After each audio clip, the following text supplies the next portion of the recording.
Bonjour, je m'appelle Philippe Gignac. Bienvenue à cette émission Métier de combat sur la base de Valcartier.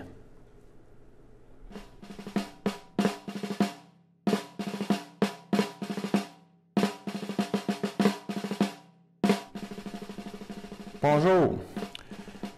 Durant les prochaines émissions, on a essayé de vous démontrer la vie des soldats sur la base militaire de Valcartier et en général dans les forces canadiennes.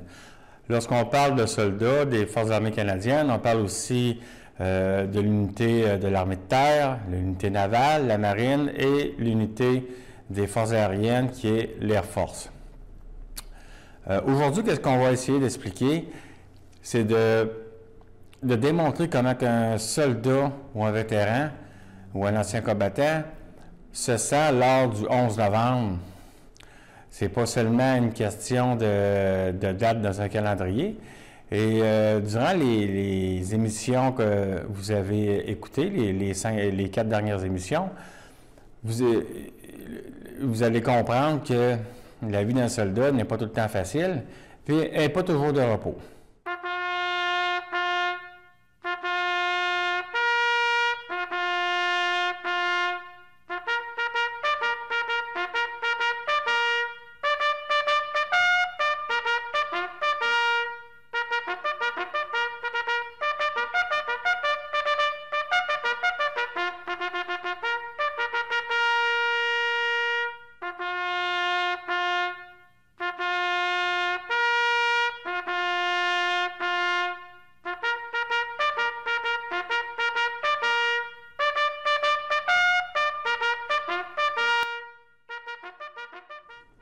Je suis de la génération qui s'est enrôlée dans les années 80-90.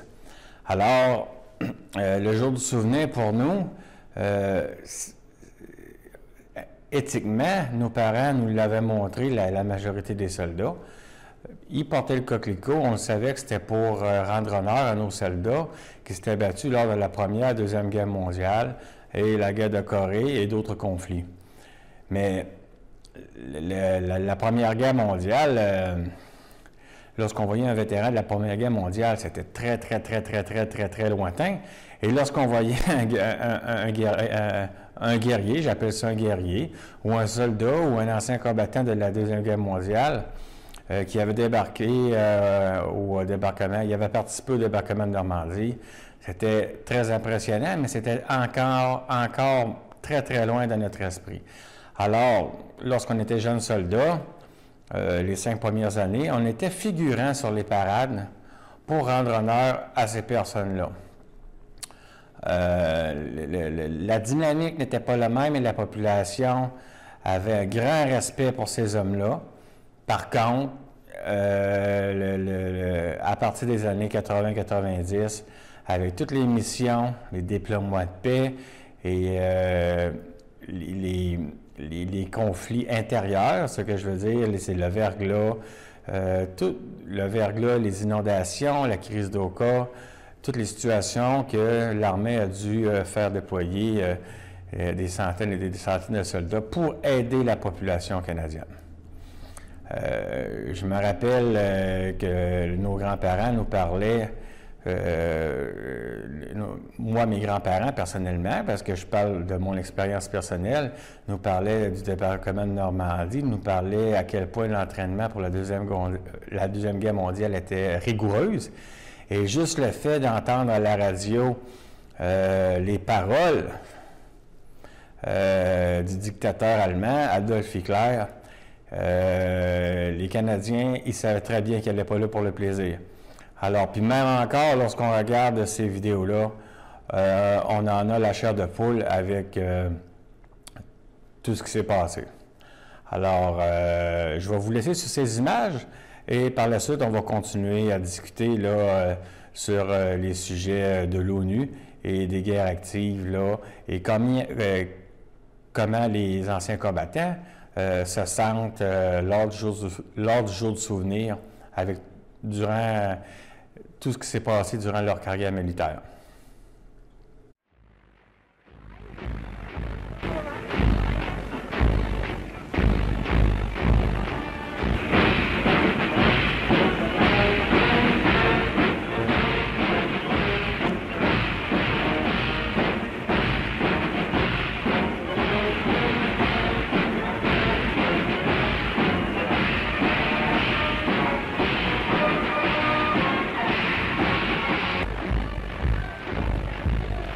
Mechanical weapons of warfare with which it is now equipped, squadrons of the latest fighting machines roar overhead in formation.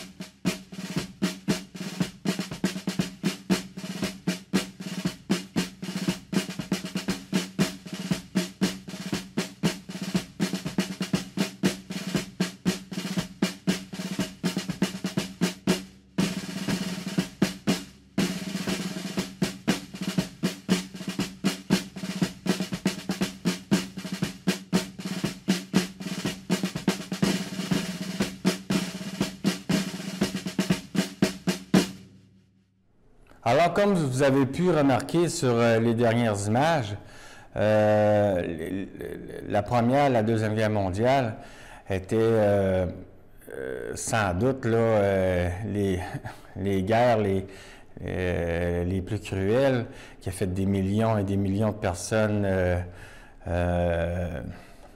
décédées ou mortes, là, que ce soit civiles ou militaires en Europe. Autant qu'au Canada. C'était des guerres mondiales. Ça n'avait rien à voir avec les soldats qui se sont enrôlés dans les années 80-90 comme moi. Alors, qu'est-ce qui est arrivé dans les années 80-90? On est tombé dans une nouvelle ère, l'ère des Nations Unies. Le casque bleu, comme qu'on appelle, le béret bleu, ainsi de suite. Alors, lorsque les commandants d'unité, ils demandaient des volontaires qui veut aller en République de ex-Yougoslavie au début des années 90. Oh, tout le monde élevait la main, mais personne ne savait ce que c'était. Okay, on voulait avoir de l'expérience, on voulait avoir de l'expérience à l'étranger. C'était pour ça qu'on s'était enrôlé. On ne s'est pas enrôlé pour faire nécessairement la guerre, puis... non, c'était pas ça. Là. On parle d'avoir une carrière, voir de l'étranger, servir notre pays, aider la population. C'était le but principal de ma génération lorsqu'on s'est enrôlé dans les Forces armées canadiennes.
Alors, il y a beaucoup de personnes qui ne comprennent pas vraiment le rôle du casque bleu.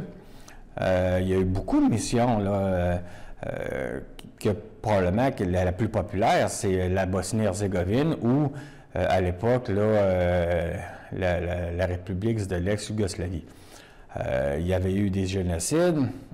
C'était vraiment, vraiment là, dur psychologiquement. La population a tendance à penser aussi qu'on n'a pas perdu d'hommes, pas au combat, mais lors de missions humanitaires.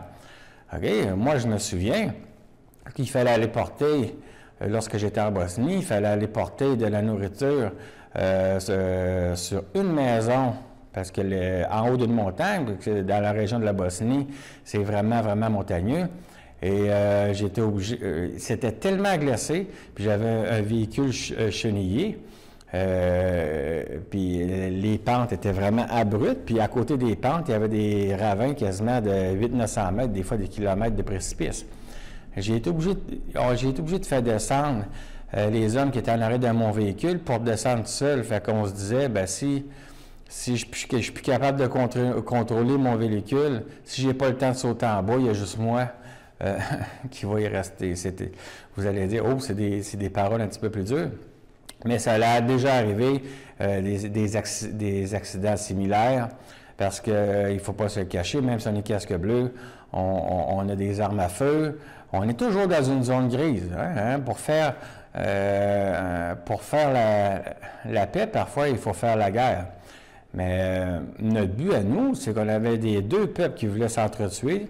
Quand que je parle pas juste de la Bosnie, je parle de toutes les missions qu'on a été en tant que casque bleu. Et nous, on était dans la zone grise. Est-ce que, on est casque bleu, on ne se fait pas tirer dessus? Pas du tout. Alors, c'était des missions très, très dures psychologiquement. On ne pouvait pas faire tout ce qu'on voulait. On ne pouvait pas aider comme qu'on voulait parce qu'on avait des règles d'engagement qui étaient très précis. Puis si on les aurait dérogées, ça aurait peut-être accentué les conflits où qu'on était déployé en ce moment, dans ce temps-là. Alors, on parle aussi... on parle de la Bosnie, on peut parler aussi d'Haïti, on peut parler aussi Rwanda, des missions en Afrique, à Chypre, dans les années 70-80. Alors, les personnes qui allaient là-bas revenaient aussi avec des problèmes, avec de la souffrance psychologique. Parce que dans les yeux du soldat, il aurait voulu aider plus, mais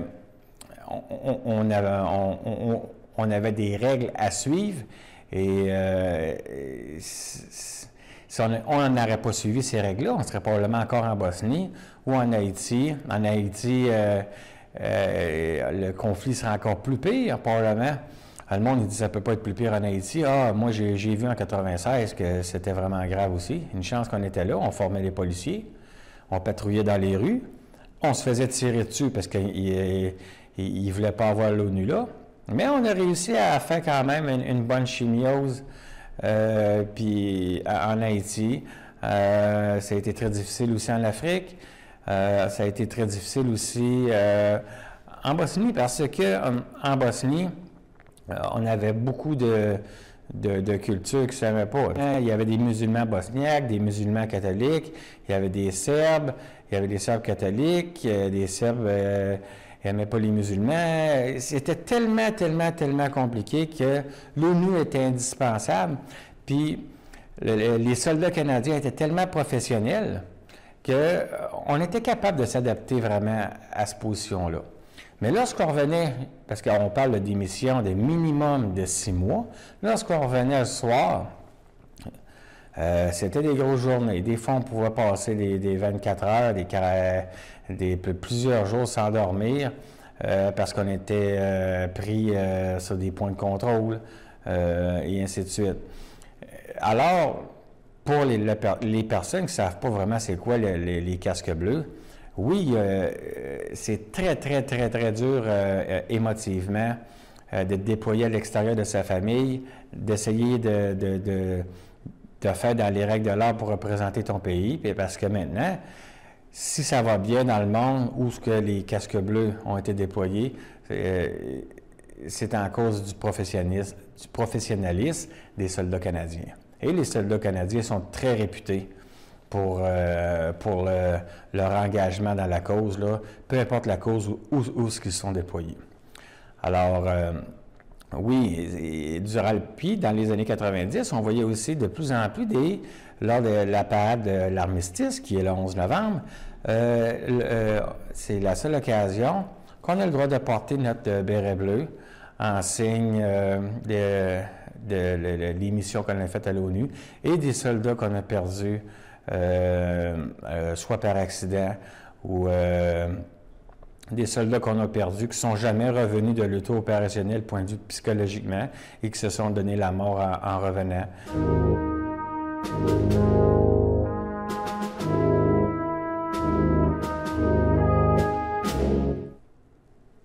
Bonjour. Vous avez vu durant l'émission, on parle beaucoup de conflits armés, on parle de missions de paix, tout en restant dans les soldats qui se sont entraînés dans les années 80, qui l'ont rentré d'un fort dans les années 80-90, parce que c'est ma situation à moi. Mais par contre, la vie des autres soldats, c'était une histoire différente, mais qui se ressemblent dans la majorité des cas. Alors, il ne faut pas oublier aussi que le jour de l'armistice, c'est un jour pour se rappeler de tous les efforts qu'on a faits pour notre pays, des gens qui sont jamais revenus de l'émission, des personnels civils à l'étranger qu'on a essayé d'aider, qu'on n'a jamais été capable, puis malheureusement sont décédés. Mais c'est pas seulement ça. C'est aussi les missions intérieures. Le monde ont tendance à oublier ça. Okay, si on regarde, les médailles ici, c'est des médailles qui ont été attribuées lors de missions à l'étranger, mais il y a des combats qui sont aussi, sont aussi difficiles, on peut appeler ça comme ça aussi, parce qu'on est déployé à l'intérieur du pays. On parle aussi de la crise d'Oka, qui a duré des mois puis des mois. Je pense que la majorité des personnes ne savent pas que les canons d'artillerie étaient déployés à environ 5 à 10 km de la réserve d'Oka. OK? Fait que là, on était rendu d'un moment grave. On ne jouait pas le rôle de casque bleu parce que c'était notre pays. Mais là, wow, il fallait montrer l'exemple. Il y a tout le temps des opinions qui vont s'inverser dans ce conflit-là. Je ne vais pas trop m'avancer. Mais par contre, c'est des soldats qui ont parti qui se sont fait appeler durant la nuit. Puis là, ils sont venus 3-4 mois après. Pas de contact vraiment avec la famille. Léger contact avec la famille, pas le droit de parler de la mission. Et c'est sûr et certain que la chaîne de commandement, ils n'iront pas s'avancer en disant « OK, c'est réglé dans une semaine et un jour ». Lorsqu'on part à l'intérieur du pays lors d'une mission d'aide ou de recherche, on ne sait jamais quand est-ce qu'on va revenir. Et ça, c'est sûr et certain que ça fait partie du jour du souvenir, parce que le jour du souvenir, c'est pas seulement le soldat, c'est aussi la famille qui a vécu en entour du soldat. Ça, c'est très, très, très important de le mentionner. On parle aussi, pas du conflit, mais la crise du verglas. Donc, on va voir des images là, dans quelques instants. La crise du verglas, c'était quand même incroyable. Pour que la population demande quand est-ce que les soldats vont venir nous aider. Parce que là, on manque de personnel avec Hydro-Québec. Tout est arrivé en même temps. On appelle ça une catastrophe. C'est vraiment une catastrophe. Moi, j'étais personnellement au verglas aussi. Et je me suis fait appeler durant la nuit, puis je suis revenu 3-4 mois après. Alors, ça, c'est... Le monde, ils disent « Ah, bien ça, c'est pas une mission, vous êtes payé pour ça. » Non, oui, on est payé pour ça. Je suis tout à fait d'accord avec ça. Puis, je suis... les combattants, puis moi-même, on est fiers, autant les missions qu'on a faites à l'étranger et pour les missions qu'on a faites à l'intérieur du pays, pour aider notre propre population. Okay? Juste dernièrement, on parle des inondations qu'il y a eu en Mauricie. est-ce que le déploiement militaire n'a pas fait 100% de la job, naturellement. Mais par contre, ça a donné un coup de main, ça l'a rassuré la population. On est là, on est prêt, on a des priorités qui est la population canadienne. Moi, je parle en tant qu'ancien combattant, c'est comme ça qu'on voit ça.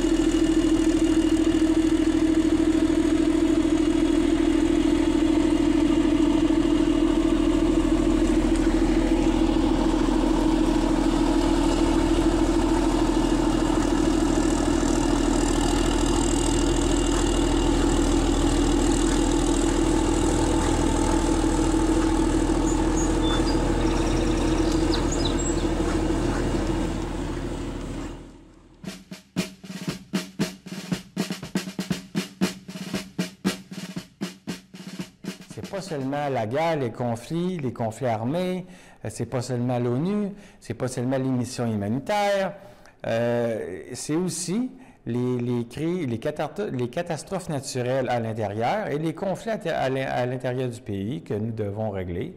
Et parfois, un petit coup de main des Forces armées canadiennes qui ont de l'expérience sur le terrain, ça peut faire toute une différence pour sauver des vies, puis ça nous fait encore plus plaisir que quand on se promène dans les rues, de plus en plus,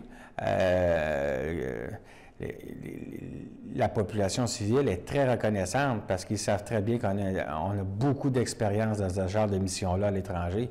Fait qu'imaginez quand c'est notre population, la population, ça rassure la population à 100%.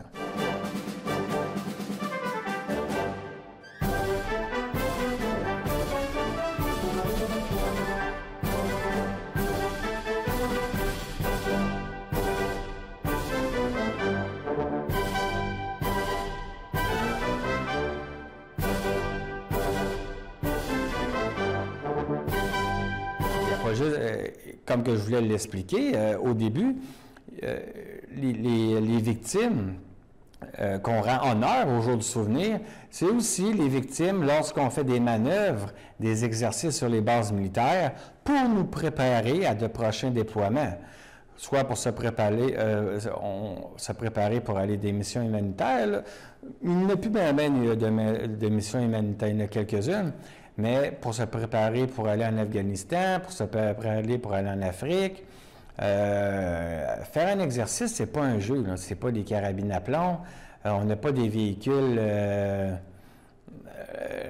on n'a pas des Honda Civic dans le bois, là. On a des tanks, on a des canons, on a du gros matériel à transporter. Les gars, dans les fonctions de leur exercice, il faut qu'ils soient capables de travailler sous pression. Et aussi, comme vous allez pouvoir voir dans les autres images, il y a des décès lors d'exercices. Pas oublier aussi les victimes qui ont resté lors d'exercices parce qu'ils se préparaient pour aller rendre honneur à leur pays, représenter leur pays, défendre la population ou aider les populations plus démunies dans le monde. On se remémore la mémoire d'un de mes amis proches, le soldat Patrick Dessureau, qui est décédé ici le 20 septembre 2005 lors d'un exercice de nuit pour la montée en puissance de mon bataillon.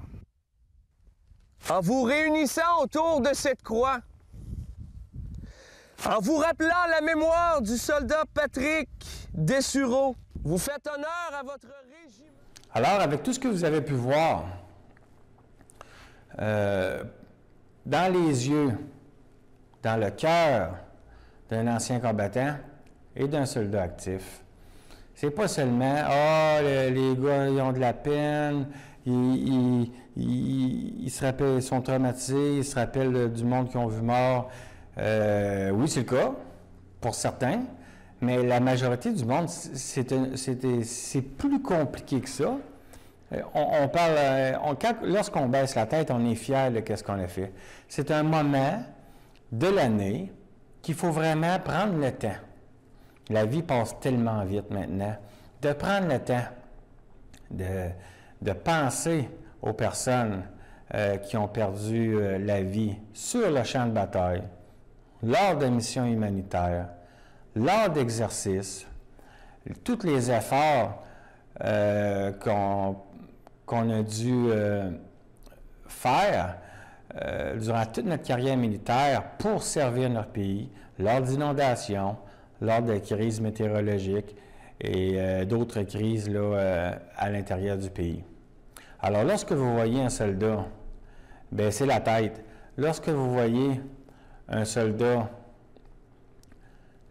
parfois juste verser une larme, le soldat, le combattant, il ne peut pas s'en empêcher parce que, imaginez 20 ans